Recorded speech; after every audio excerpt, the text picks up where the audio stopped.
일본에 갔다 보니까 아직도 팩스도 많이 쓰시고 네. 이메일 같은 경우는 약간 못 믿어요.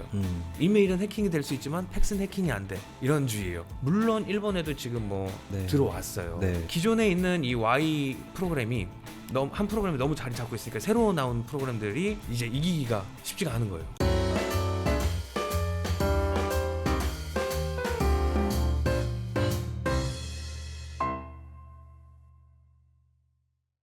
오늘은 일본 세금 얘기를 한번 해보겠습니다. 일본 세금 전문가 김철은 세무사님 나오셨습니다. 안녕하세요. 안녕하세요. 반갑습니다. 세무사님 요즘에 일본 여행 정말 많이 다니시더라고요. 네네. 저도 지금 작년에 일본 출장을 한번 다녀왔고 조금 있으면 또 한번 또 출장도 가고 여행도 가고 이런 계획이 있는데 일본에 대해 이제 좀 점점 궁금해지더라고요. 세무사님 지금 일본에 최근에 언제 다녀오셨죠? 일본 한 지난주에 다녀왔습니다. 예, 일 가서 때문에. 예. 세리사님도 만나시고 그러셨나요? 네네. 같이 일하시는 세리사님 분들 만나가지고 네. 뭐 일본 세금이랑 한국 세금에 대해서 좀 이야기하고 같이 업무 처리하는 것들 좀 일 좀 보고 왔습니다. 세무사님은 어떻게 일본 세금 전문가가 되셨는지 좀 궁금합니다. 네, 저는 그러니까는 국제주세를 좀 좋아했었어요. 예전서부터. 이제 세무사 시험을 2010년에 붙고 그리고 이제 세무법인 하나 국제주세 본부에 들어가서 거기서 이제 일을 하기 시작한 다음에 고등학교는 외고 나왔는데 이제 전공이 일본어여가지고 그래도 일본 쪽에는 어느 정도 알고 있는 상태였어서 이제 인터넷 검색을 통해서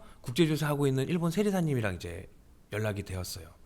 메일 보내서 어떻게 하시는지 국제주세 관련해서 그런 거를 이야기를 주고 받다가 그쪽에 마침 자리가 났다고 그래가지고 일본으로 올래? 그래서 일본으로 건너가서 이제 일본에 있는 세리사 사무소에서 이제 일을 하게 됐죠. 일을 해서 이제 한국에서 그분이 이제 한국 교포 분이신데 제일교포라고 해서 거기서 이제 태어나신 분이신데 한국에서 와서 일본에 이제 진출하시는 업체들을 이제 세무를 봐주시는 분이셔가지고 좀 도와주다가 그 당시에 이제 시험 동기분들이 이제 개업을 한국에서 이제 한 분 두 분씩 하시던 시절이라 한국에 가서 이쪽으로 좀 내가 하면은 좀 그래도 특화돼 있지 않을까 해서 한국으로 이제 건너와서 일본으로 가시는 분들 도와드리는 이제 세무사 사무소를 차렸습니다.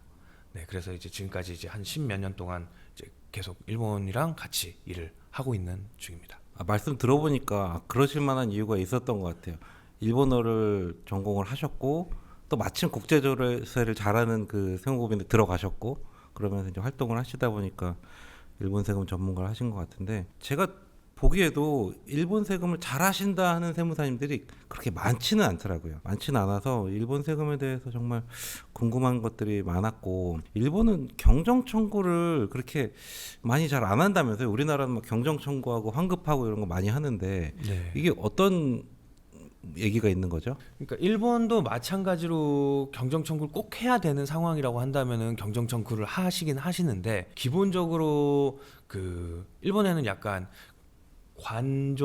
관존민비라는 이제 약간 관을 좀 더 맞춰주는 그런 게 있어요. 그래서 뭐 엘리트 분들이나 이렇게 공부 잘하시는 분들이 이제 세무 공무원으로 많이들 가시고 물론 거기에서 이제 한국처럼 똑같은 시스템으로 뭐 20몇 년 채우고 나면은 예전에 한국에 있었던 그런 식으로 이제 세리사 자격증을 이제 자동적으로 받아서 나오는 그런 시스템이 있습니다. 지금 한국은 그게 바뀌어서 이제 시험이 뭐 두 과목은 보셔야 네. 되는데 네. 경정 청구를 하게 되면은 약간 그 세무조사도 나올 수도 있고 이런 부분을 좀 꺼려 하시는 분들도 있어요. 그래서 경정 청구를 해야 되면은 꼭 하긴 하지만 웬만하면 잘 안 하고 그리고 굳이 일본뿐만이 아니라 다른 이제 뭐 서양이나 이런 분들 제가 국제주세 하다 보니까는 보면은 한국이랑 약간 다른 부분들은 한국에서는 이제 경정 청구를 하는 게 내가 받아야 될 세금이 있고 이거 억울하고 그러니까는 일단은 이야기를 해서 받아봐야겠다. 근데 이게 내 논리가 맞는지 국세청 논리가 맞는지는 한번 겨뤄보자, 싸워보자 이런 식의 내용이 좀 많아요. 약간 꼰투라고 표현을 할 수 있으면은 약간 일본 같은 경우는 약간 그런 게 아니라 경정 청구해서 내가 돈을 받아내는 이익보다 국세청이랑 뭐 세무서랑 관계를 좋게 해서 그러니까 안 좋게 하면 오히려 더 그게 큰 불이익이다. 그래서 경정 청구를 포기하는 경우들도 의외로 되게 많이 있습니다. 그래서 뭐 한국이 꼰트라고 표현을 아까 했는데 일본 같은 경우는 그러면은 약간 바둑 같은 느낌으로 조용조용하게 이제 서로 이야기하고 그런데 만약에 잘못하면은 오히려 그 집을 잃듯이 크게 더 손해를 보는 경우가 많이 있어요. 그리고 또 세리사분들이랑 뭐 한국 세무사분들이랑 약간 다른 느낌인 거는 한국 세무사분들은 약간 납세자 편이에요. 그래서 납세자를 보호해주고 납세자의 권리를 받아낼 거 있으면 다 앞서서까지는 아니더라도 좀 받아내주려고 좀 노력하는 반면에 일본 같은 경우는 세리사분들이 약간 중립적이에요. 그러니까 코디네이터 같은 느낌인데 국세청이랑 납세자랑 딱 중간에 서가지고 국세청 얘기도 전달을 해주고 납세자 얘기도 잘 전달을 해주고 이런 식의 개념입니다. 그래서 한국에서는 경정청구를 해서 받아내고 경정청구 해봐야 어차피 경정청구 잘못 들어갔다고 해서 손해나는 거는 크게 없다라고 생각을 하기 때문에 일단 넣어보고 그런 개념인데 일본은 약간 그런 거는 아닌 거고 네. 그래서 좀 다릅니다. 그리고 재밌는 거는 이게 세금이 독일에서 먼저 시작을 해서 그게 일본으로 갔다가 이제 한국으로 이렇게 와가지고 맨 처음에 우리나라 세법이 생겼을 땐 일본 걸 많이 받아들여서 일본 거를 해왔습니다. 그래서 일본 거를 지금도 이제 따라가고 있는 부분들도 있기는 한데 한국은 이제 거기에 이제 플러스로 이제 IT랑 이런 것들이 많이 이제 겹쳐져가지고 뭐 전자세금 계산서 제도라든지 이런 거는 진짜 홈택스라든지 이런 거는 세계 1등이에요. 그렇게 돼 있어서 지금에 와서는 이제 일본에서 괜찮은 제도가 있으면 한국에서 그거 받아들여서 하고 있고요. 대표적인 게 이제 뒤에서 이따가 얘기할 고향사랑 기부제. 네. 예, 고향사랑 기부제 같은 경우는 일본 거를 받아들인 케이스고요. 반대로 일본에서는 우리나라의 전자세금 계산서 제도를 이제 받아들이고 있는 중이거든요. 네. 네, 그리고 홈택스도 마찬가지로 받아들이고 있습니다. 네. 네. 너무 오늘 할 얘기가 많을 것 같아요. 그 지난번에 그 세리사님들 일본에서 보셨을 때 어떠셨어요? 요즘 세리사님들은 우리나라 세무사님들하고 어떤 게 좀 다른가요? 네, 일본 세리사 이야기 하려면 먼저 이제 그 시험 제도부터 설명을 드려야 되는데 네. 우리나라는 아시겠지만 뭐 1차 붙고 2차 붙어서 세무사가 되는 케이스 그리고 예전 같은 경우는 뭐 국세청 출신 분들이 뭐 20년 있으면은 세리사 자격증을 주는 세무사 자격증을 주는 네. 이런 시스템이라고 한다면 일본도 마찬가지로 국세청에서 한 20년, 23년 이렇게 일을 하면은 세리사 자격증은 지금 현재도 주고는 있어요. 근데 시험을 보는 제도는 약간 다른 게 5과목 제도인데 이 5과목을 우리나라 수능처럼 여러 과목 중에 내가 5개만 붙으면 돼요. 드래곤볼처럼 5개의 과목을 모으면 돼요. 평생. 그러면 이제 합격을 합니다. 그래서 뭐 1년 동안 한 과목만 이렇게 준비를 해가지고 붙으면 그 다음에 이제 한 과목 붙고 이런 식으로 해서 하는 경우들도 많이 있고요. 대학원을 가면 이 5과목 중에 2과목이나 3과목을 면제를 해줘요. 그래서 대학원 가서 졸업을 하면 2과목, 3과목 빼고 나머지 2과목만 붙으면은 되는 케이스들도 있고 막 이런 식입니다. 그리고 우리나라는 뭐 내가 과목을 선택할 수 있는 선택 과목이 되게 제한적이거든요. 네. 그래서 뭐 웬만한 과목들 다 붙고 그 중에 뭐 1차에서 행정소송법, 상법, 뭐 민법인가 이렇게 해서 네. 합격을 하면 되는 시스템인데 일본은 여러 과목 중에 내가 5과목만 모으면 되는 거기 때문에 그 중에 대학원을 나왔다 그러면 2과목만 시험만 붙으면 되는데 쉬운 걸로 위주로 해서 네. 보거든요. 시험 공부를 하면서 증여세 공부를 아예 안 하시도 붙을 수가 있고요. 상속세 공부를 아예 안 해도 법인세 공부를 아예 안 해도 뭐 소비세라고 얘기하는 부가가치세 공부를 아예 안 해도 세리사 자격증을 딸 수는 있기는 해요. 그렇기 때문에 한국에서는 뭐 웬만한 일거리가 들어오면 상속, 증여 이런 거 들어오면은 양도 들어오면은 뭐 세무사님들이 다 하시긴 하세요. 그래서 뭐 골고루 이렇게 시험에 뭐 과목을 공부를 했기 때문에 다 전반적으로 알고 전반적으로 일을 하는데 일본은 그게 아니라 내가 전문적인 거를 해요. 전문적이지 않은 거는 안 해요. 그래서 조금 전 말씀드렸듯이 경정 청구 일본에서는 잘 발생 안 하는 이유도 뭐냐면 미스가 한국보다는 적어요. 증여세, 상속세 한국에서는 웬만하면 다 세무사님 하시는데 일본에서는 웬만하면 안 하세요. 그리고 신고 같은 거는 나는 안 하는 거는 그냥 아예 철저하게 안 하세요. 다 이제 전문적으로 상속세를 하시는 세리사님께 증여세를 하시는 분께 보통 다 연결을 해드리거나 소개를 시켜드리거나 이런 식인 거라서 실수가 한국보다는 좀 덜 나오는 추세이기는 해요. 일본은 그러한 일본 세금 시험 제도 때문에 이제 보통 이제 연배가 한국보다 월등히 높습니다. 요번에 이제 만나고 오신 분이 요번에 이제 세리사 등록을 했는데 본인이 제일 어린 거예요. 나이는 한 40 초반이신데 보통 이제 같이 우리나라처럼 이렇게 등록을 하면 다 모여서 이제 사진을 찍는데 보통 60대, 70대 이런 분들도 이제 등록을 해서 이제부터 시작을 하시고 이런 분들도 많이 계세요. 네. 그래서 그런 것들이 좀 다르기는 하고요. 그렇기 때문에 이제 시험 붙는 데까지도 시간도 오래 걸리고 해야 되는 노력도 많고 그렇기 때문에 한국보다는 사실 세리사라는 직업이 한국의 세무사보다는 인기가 좀 없기는 한 것 같아요. 네. 제가 한 되게 오래됐던 한 15년 전쯤에 네. 그 양천 세무사에서 어떤 세리사님들이 초청이 돼가지고 한번 만난 적이 있거든요. 뭐 일본 말도 못하니까 뭐 그냥 느낌만 봤었는데 지금 세무사님 말씀하신 딱 그런 느낌이셨거든요. 굉장히 정직하고 이 원리 원칙대로 처리하시는 느낌이 좀 들어서 우리나라 세무사님들은 막 말씀도 잘하시고 막 이렇게 좀 그런 업무들을 잘 처리해 주시는 해결사 역할이라고 보면 약간 공무원 같다는 느낌이 좀 많이 들더라고요. 일본 자체가 좀 그래가지고요. 이제 뭐 새로운 걸 받아들이는 데 있어서도 한국은 일단은 들어오면은 한번 써보고 그런 다음에 그게 잘 맞으면은 잘 쓰는 거고 안 맞으면은 안 쓴다고 보면은 일본은 그런 말도 있거든요. 돌다리를 3번 두드려 보고도 안 건넌다고.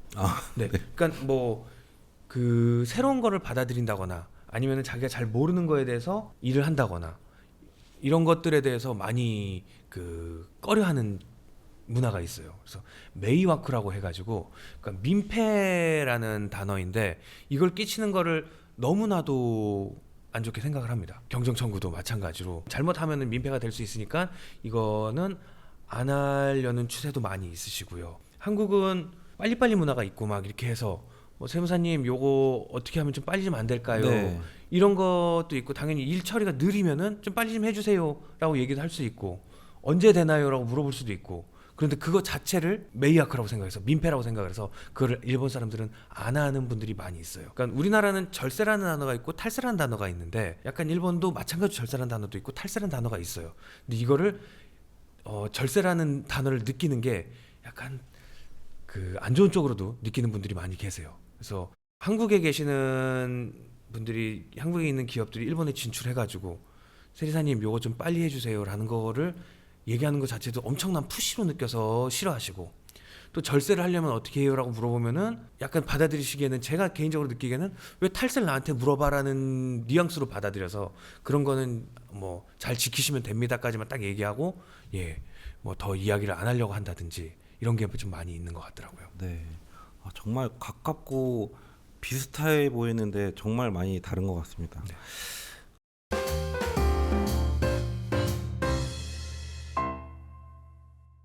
저희는 이런 얘기도 들었어요. 일본에 갔다 와 보니까 아직도 팩스도 많이 쓰시고 네. 전산화가 좀 덜 돼가지고 종이 영수증도 많이 쓰셔야 되고 뭐 이런다는 얘기도 많이 들었고 그러면은 우리나라 뭐 이런 뭐 세무사랑이나 더전 같은 이런 회계 프로그램 혹은 뭐 홈택스 이런 것들은 일본에는 지금 뭐 좀 어떻게 돼 있는 건가요? 재밌는 게요. 그러니까는 10년 전이었어요. 제가 이제 일본에서 일을 할 시점에는 어떤 시기였냐면 이제 한국에는 전자세금 계산 제도가 들어와서 이제 자리를 잡아가지고 그때는 이제 한국에서는 이세로라는 홈택스 이전 버전이 있었습니다. 전자세금 계산서 위주로 하는 사이트였는데 일본에서는 어떤 시기였냐면 세금 신고를 한국의 되게 예전 버전이에요. 막 재무제표도 이렇게 도장으로 계정 과목들이 다 있어서 그거 찍고 막 이렇게 하는 시절이기는 해요. 네. 근데 이제 일본은 우편 신고를 하게 되었는데 한국은 그냥 우편 신고 이렇게 뭐 서류해서 보내면 끝나는 시스템인데 일본은 내가 세무 신고서를 다 출력을 해요. 그리고 두 부를 똑같이 출력을 합니다. 똑같이. 그래갖고 한쪽에는 정본이라는 도장을 찍고요. 한쪽에는 사본이라는 도장을 찍어요. 네. 그 두 개를 같이 이제 합쳐서 넣고 나한테 다시 환송용 우편봉투를 안에 넣고 그 다음에 그걸 해서 등기로 보냅니다. 한 일주일 정도 있다가 이제 국세청에서 세무서에 도착을 해요. 세무서 직원이 그거를 이제 봐서 한 장씩 이렇게 넘기면서 이게 원본이랑 사본이 똑같이 되어 있구나 라는 걸 확인을 하면 그러면 이제 사본에다가 이제 이건 맞는 겁니다라고 해서 도장을 찍어서 아까 말씀드렸던 다시 환송용 봉투에 넣어서 다시 저희 쪽으로 우편으로 보내줘요. 그러면 우편 신고를 하면 보통 한 2주, 3주 정도 있다가 이제 그게 와요. 그럼 이제 우편 신고가 됐다라는 거예요. 그렇게 제도를 해가지고 신고가 너무 느렸었어요. 근데 이제 그게 계속 되오다가 최근에는 이제 일본에서도 마찬가지로 한국처럼 좀 전산화를 좀 해야 되는 거를 강제로 해야겠다 그래서 작년부터 그 제도가 없어져가지고 작년부터 이제 도장을 안 찍어줘요. 네. 그러니까 신고는 할 수 있는데 우편으로 신고할 수 있는데 너가 신고한 거를 내가 잘 받았어라는 도장을 안 찍어줘서 그러면 이 도장이 없으면 어떻게 되냐? 우리 접수증을 못 받은 거랑 똑같거든요. 그러니까 뭐 외국인 분들이나 아니면 한국에 진출한 기업들이 비자를 연장한다거나 아니면 무슨 뭐 신청한다거나 할 때 세무서에 접수했다라는 그 증빙이 필요한데 그 증빙을 안 주는 거예요. 너네 일부러 전자로 이제 신고해야만 접수증을 줄 거야라고 이렇게 강제로 이렇게 바꾸고 있는 추세이긴 합니다. 그렇게 전산이 좀 느리긴 하고 팩스 아까 말씀 주셨는데 팩스가 메인이고요. 이메일 같은 경우는 약간 못 믿어요.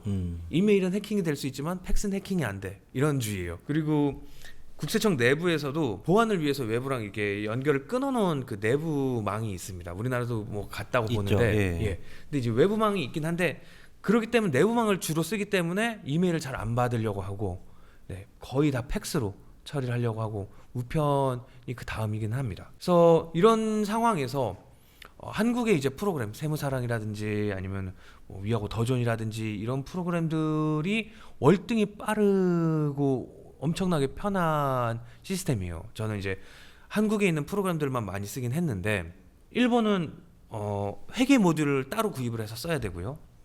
그리고 세무 모듈을 따로 구입해서 써야 되고요. 그리고 고정자산 신고, 뭐 감가상각 신고 이렇게 따로 있는데 이런 식으로 모듈을 따로 사서 구입을 해서 써야 되기 때문에 그러면 내가 회계를 하다가 이거 법인세는 어떻게 되지? 그러면 거기까지 회계를 하고 저장을 하고 그 파일을 다시 세무 프로그램에서 불러와서 세무 프로그램에서 보고 이거 잘못됐네 그러면 또 다시 그 작업을 계속해야 돼요. 우리가 한 10에서 15년 전에 하던 맞습니다. 그 방식인 거네요. 네, 엄청 예전 버전처럼 그렇게 사용을 하고 있고 네. 물론 일본에도 지금 뭐 네. 들어왔어요. 네. 들어와가지고 이제 클라우드 버전도 있고요. 그렇게 하나로 하는 모듈들도 하나로 하는 프로그램들도 있는데 기존에 있는 이 Y 프로그램이 한 프로그램이 너무 자리 잡고 있으니까 새로 나온 프로그램들이 이거를 이제 이기기가 쉽지가 않은 거예요.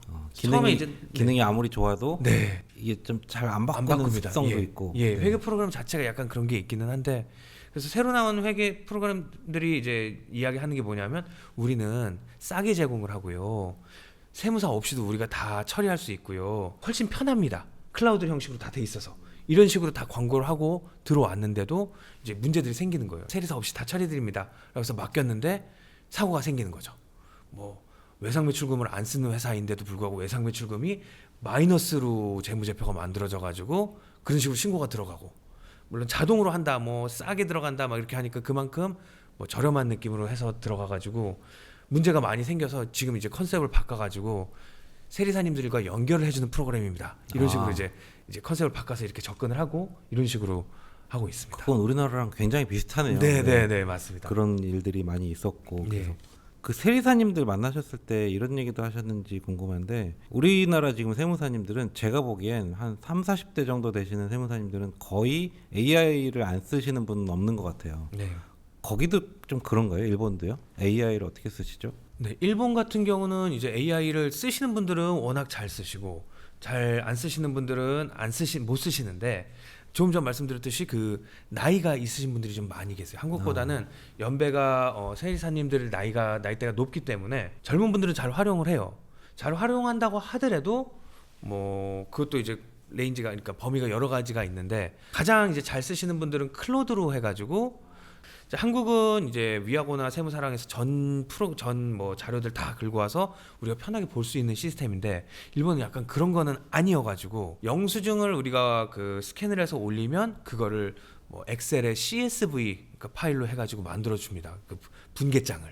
그럼 그 분계장을 이제 회계 프로그램 통해서 올리는 시스템으로 그 AI를 활용을 많이 하고 계시고요. 또 이제 뭐 활용을 우리나라처럼 이제 하시는 분들은 전달의 재무제표랑 요번 달에 재무제표를 뽑아가지고 전달은 들어갔는데 요번 달에 안 들어간 건 뭐 있어 이런 걸 찾아낸다든지 아니면은 일본은 이제 소비세가 많이 헷갈리거든요. 우리나라의 이제 부가가치세 같은 거 그거를 이제 구분을 해야 되는 우리나라는 과세랑 면세랑 구분하는 게 그렇게 어렵지는 않은데 일본은 그거 구분하는 게 너무 어렵고 말도 안 되기도 해요. 뭐 예를 들어서 음식을 샀는데 이걸 포장해서 가면은 세율이 다르고 거기서 그 자리에서 식당에서 먹으면은 세율이 다르고 이런 식이에요. 그렇기 때문에 한국에서 없는 시스템이기 때문에 이걸 구분하기 자체가 워낙 헷갈린데 이런 거를 AI를 통해 가지고 이제 구분을 한다거나 도움을 받는다거나 이런 분들이 많이 계십니다. 한국에서는 이제 AI가 그 많이 이하고나 세무사랑에서 포함이 돼서 있는 반면에 일본에서는 그런 것 자체를 이제 개개인별로 다 내가 영수증을 일본 회계 프로그램에 올릴 수 있게끔 바꿔가지고 하는 이런 것들을 좀 많이 하고 계세요. 영수증을 스캔해가지고 글씨로 나오는 것까지는 지금 되는 거죠? 네, 일본도? 맞습니다. 거기까지는 되고 네. 그거를 올려가지고 자동으로 회계 프로그램에 되는 부분들도 있는데 일단 AI로 통해가지고 분계 자동 입력하시는 분들이 예, 많이 계십니다. 거기도 과도기네요. 뭐 시기의 차이는 있지만. 네, 맞아요. 그러면 이제 그렇게 AI도 사용하고 그러시는데 그러면 이제 일본 국세청에다가도 이거를 신고도 하고 그래야 되잖아요. 네. 우리나라는 홈택스, 우리나라의 국세청의 자랑인데 우리나라 홈택스가 엄청 좋은 거죠. 일본에 비해서는 어떤 거죠? 홈택스는 우리나라의 홈택스가 전 세계적으로 제일 뭐 1등이라고 보시면 돼요. 이런 편한 시스템이 없는데 일본 같은 경우는 우리나라 예전 한 10년 전쯤처럼 네. 가장 크게 나누면은 국세 신고하는 거 따로 지방세 신고하는 거 따로 네. 이런 식으로 우리나라도 그렇게 돼 있긴 합니다. 근데 이제 거기서 국세 신고 안에서는 우리는 연말정산 자료도 다 땡겨오고요, 기부금 자료도 땡겨오고, 뭐 의료비도 다 땡겨오잖아요. 우리도 그런 지 딱 10년 됐죠. 네, 땡겨온 맞습니다. 지. 네. 네, 일본은 그걸 다 따로따로 해야 되고요. 네. 가장 큰 게 우리나라는 예전 70몇 년도서부터 주민등록을 해가지고 각자 1인당 각 번호가 있잖아요. 일본 같은 경우는 그 주민등록 번호가 부여가 된지 마이넘버라고 이야기를 하는데 몇 년이 안 됐습니다. 그래서 그 전까지는 주소를 가지고 자기의 그 번호를 썼었어요. 그래서 최근에 이제 마이넘버 자기 번호라는 게 이제 생기긴 했고 그걸 통해 가지고 이제 세금 신고를 하긴 하는데 그 자료들 내가 기부를 어디서 했는지 아니면은 뭐 의료비를 얼마 썼는지 이런 것들을 홈택스나 이런 데서 땡겨올 수가 없어요. 한국도 약간 비슷한 점은 뭐냐면은 한국도 홈택스가 편하긴 한데 편하고 자료는 다 땡겨와지긴 하는데 홈택스에서 법인세 신고를 하시는 분들은 거의 없다고 보거든요. 다 위하고 세무사랑 통해서 다 한 다음에 그거를 이제 API라고 하는데, 그러니까 그 변환을 해가지고 홈택스에 집어넣는 작업을 하지. 그래서 일본도 마찬가지로 그 이택스라고 우리나라 홈택스는 일본은 이택스라고 이야기를 합니다. 이택스에서는 그렇게 똑같이 제공을 하긴 하는데 뭐 디자인 자체도 우리나라 10년 전처럼 약간 느낌상으로는 뭐 윈도우 XP 네. 같은 느낌의 그런 디자인 모델로 해서 이제 신고가 하게끔 되어 있어요. 그래서 뭐 신고는 할 수는 있긴 한데 법인세 신고는 우리나라처럼 이택스를 이용해서 하기는 어렵다라는 거고요. 우리나라 주민등록증처럼 이렇게 일본 마이넘버 카드라는 게 이렇게 나와 있는데 그걸로 해서 이제 개인이 신고를 할 수가 있습니다. 손택스 우리나라 이렇게 네. 스마트폰으로 네. 앱으로 할 수 있는데 이거 인식도 잘 안 돼요. 그리고 이제 마이넘버 카드 그러니까 자기 주민번호를 안 받으려고 하시는 분들도 많이 있고 그래서 한국처럼 이렇게 주민번호도 딱 있고 홈택스도 딱 있어서 그냥 내가 공인인증서로 해서 들어가가지고 신고를 하고 최근에는 이제 홈택스에서는 간편 로그인이라고 해가지고 편하게 카카오톡이나 이런 걸 통해서도 로그인할 수 있는데 이런 거는 일본에서는 없기 때문에 가장 기본적인 게 가서 신고를 한다거나 우편 신고한다거나 이런 게 있는 나라에서 이제 막 과도기적으로 뭐 신고를 전자 신고로 강제로 바꾸려고 하는 추세이기는 해요.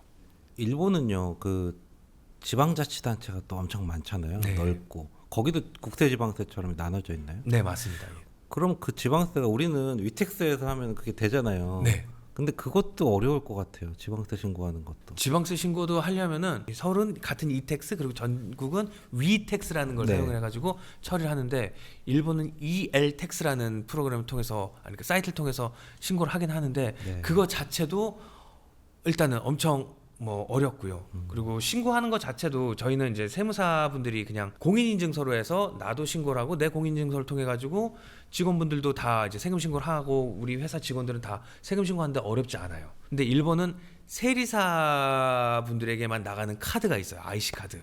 그 카드가 있는 컴퓨터에서만 그러니까 그 카드가 있어야 세금 신고를 할 수가 있어요. 세무사가. 그러니까 우리나라 공인인증서, 일본은 그 IC 카드. 그래서 이 IC 카드를 세리사 말고 다른 사람이 쓰면 원래는 안 돼요. 그래서 직원분들이 이렇게 쓰면 안 되는데 뭐 군데군데에서는 이제 한 컴퓨터에서 그걸 아예 꽂아놓고 신고를 하려면 내 자리에서 다 작업을 다 해요. 좀 전 말씀드렸듯이 분계 프로그램 써가지고 회계를 입력을 하고 그런 다음에 법인세 프로그램 통해 가지고 법인세로 옮겨서 그걸 한 다음에 그 파일을 다시 그 IC 카드가 꽂혀 있는 자리로 옮겨서 그 자리로 가가지고 세금 신고를 하게 됩니다. 그렇게 하면서 이제 세금 신고를 하게 되면 이제 한 사람이 보통 하는 경우도 있는데 일본에 약간 크로스 체크가 많이 있기 때문에 한 사람이 신고를 하고 또 다른 사람이 한번 체크를 해주고 그래서 해서 신고를 하기 때문에 느리기도 하고 느리지만 확실하고 네. 크로스 체크가 많이 되는 그런 시스템이에요.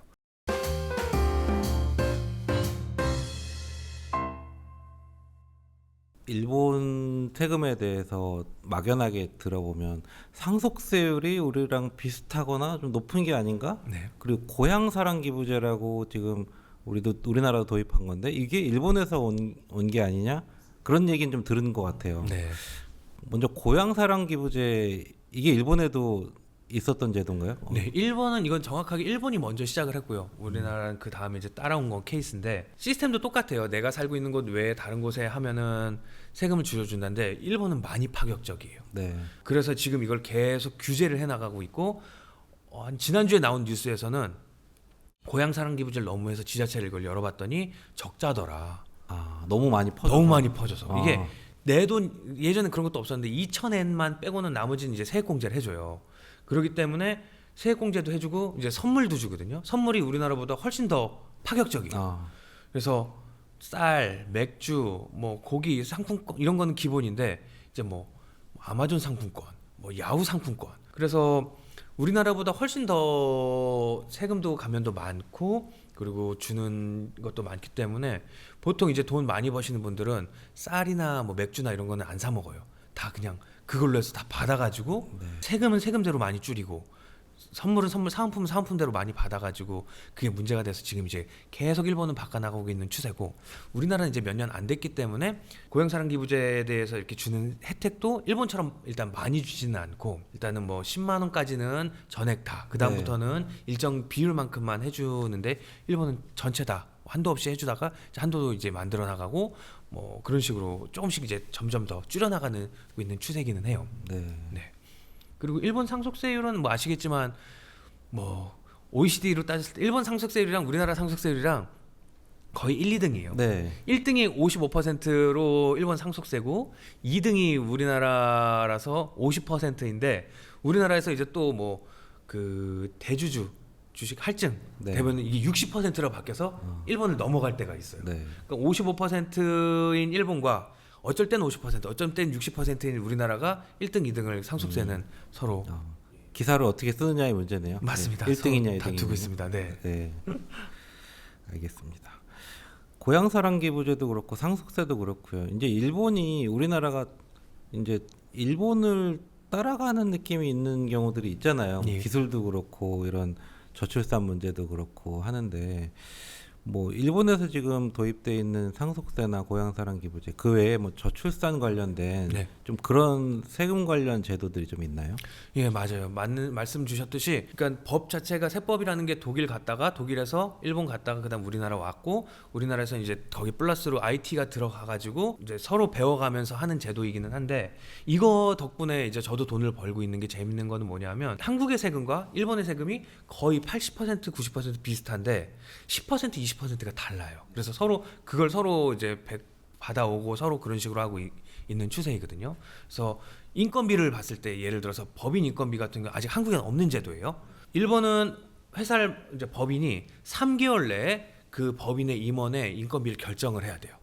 그래서 그 해에는 그 결정한 것보다 더 많이 주면 비용 처리가 안 돼요. 그러니까 한국 같은 경우는 아직 거기에 틈새가 남아 있어서 법인에서 세금이 많이 나올 것 같다, 이익이 많이 나올 것 같다 그러면은 임원한테 뭐 상여 규정을 만들어서 상여를 줄 수도 있고 급여를 뭐 더 줄 수도 있고 아니면 비용을 더 처리할 수도 있는데 일본은 그런 게 안 돼요. 그렇기 때문에 일본에서 안 되는 규정 중에 한국에서 되는 규정이 있고 한국에서 안 되는 규정 중에 일본에서 되는 규정이 있고 이런 거를 이제 찾는 게 이제 제가 할 일이기는 한데 한국 같은 경우는 접대비가 지금 한도가 좀 여유가 있어요. 뭐 1,200만 원, 1,800만 원, 3,600만 원까지 이렇게 있다고 치면은 일본 같은 경우는 중소기업은 800만 엔, 그러니까 8천만 원, 800만 엔까지만 가능하고요. 대기업 같은 경우는 한도가 빵이에요. 그러니까 한도는 접대비를 일본에서는 대기업이 쓰면은 무조건 한도 없이 다 부인을 당합니다. 한국은 아직은 여유가 있기는 하고 어느 네. 정도까지는 그런 식으로 되어 있어가지고 서로 배워가고 있습니다. 그래서 그 저출산 제도를 말씀을 네. 드리면은 한국이랑 일본이랑 비슷하게 돌아가면서 다른 점들이 뭐냐면 일본을 일단 먼저 설명을 드리면은 저출산을 위한 세금 제도는 따로 없어요. 그거에 위한 다른 세금 제도는 없는데 이제 굳이 찾아보자면은 수당을 줍니다. 우리나라 아동 수당도 주듯이 일본은 이제 아동 수당을 똑같이 주는 걸로 바뀌었어요. 우리나라가 어린 아이 피부양자 있을 때 이제 세액공제를 줬는데 이거를 수당으로 주면서 이제 그거 없앴듯이 일본도 똑같이 피부양자 어린 아이 피부양자를 넣을 수 있었는데 그거를 이제 아동 수당으로 주면서 뭐 이제 피부양자 제도를 없앴고요. 그리고 일본은 고등학생 될 때까지는 병원비가 거의 안 들어요. 200엔, 그러니까 2,000원만 내면 어느 병원이든 갈 수 있어요. 아, 그리고 도쿄 같은 경우는 어느 지역에 따라서 100엔만 내면 병원을 다 갈 수 있다든지 아니면 한 푼도 안 내고 고등학생까지는 병원비 빵으로 해서 병원을 갈 수 있다든지 이런 식의 제도가 있고요.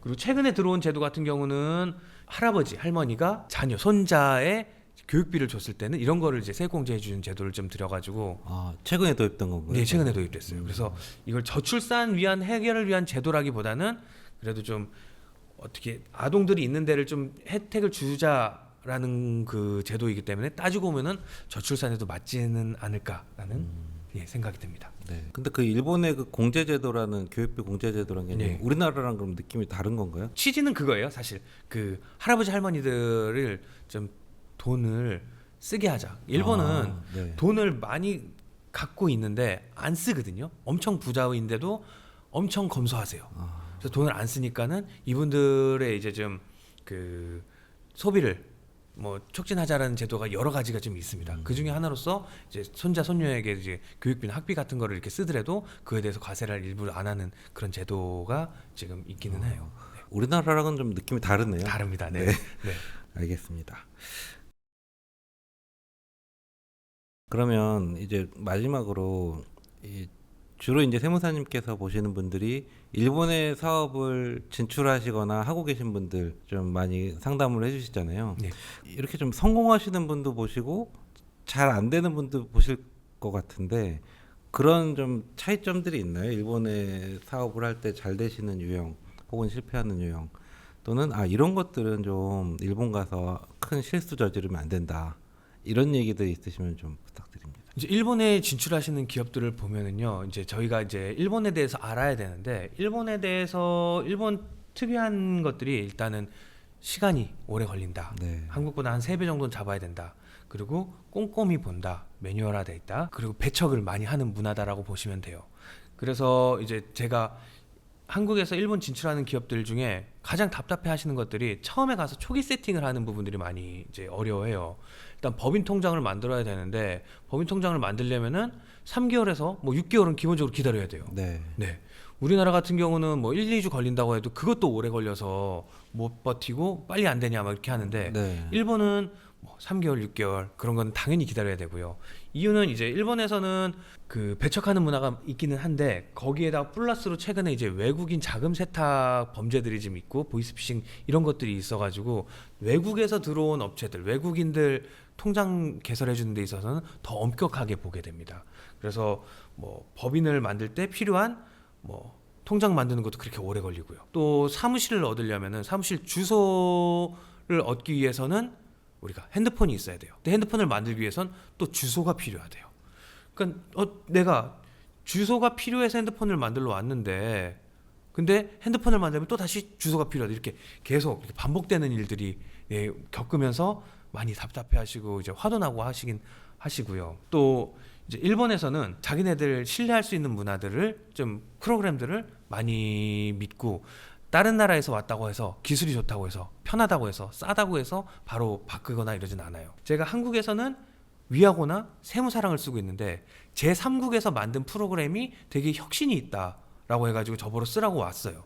그럼 나 말고는 다 위하고 세무사랑 쓰는데 나만 이 프로그램을 쓰면은 나만 오히려 그 문화에서 빠져나오게 되는 약간 사회적으로 배타당할 수 있기 때문에 그래서 안 쓰게 됩니다. 오히려 회계 프로그램 자체가 일본에서 그 한국과는 다르게 자료 그러니까는 종이 자료를 보관을 해야 돼요. 보관을 우리나라보다 훨씬 오래 해야 되는데 7년 9년을 해야 되는데 그렇게 되어 있는 법률 안에서 회계 프로그램이나 이런 게 획기적이면 얼마나 획기적일 수 있느냐. 나 말고 다른 사람들이 다 위하고랑 세무사랑 쓰는데 나 혼자만 다른 A라는 프로그램을 쓰게끔 해서 내가 이렇게 할 수 있느냐. 이런 혁신적인 게 있느냐.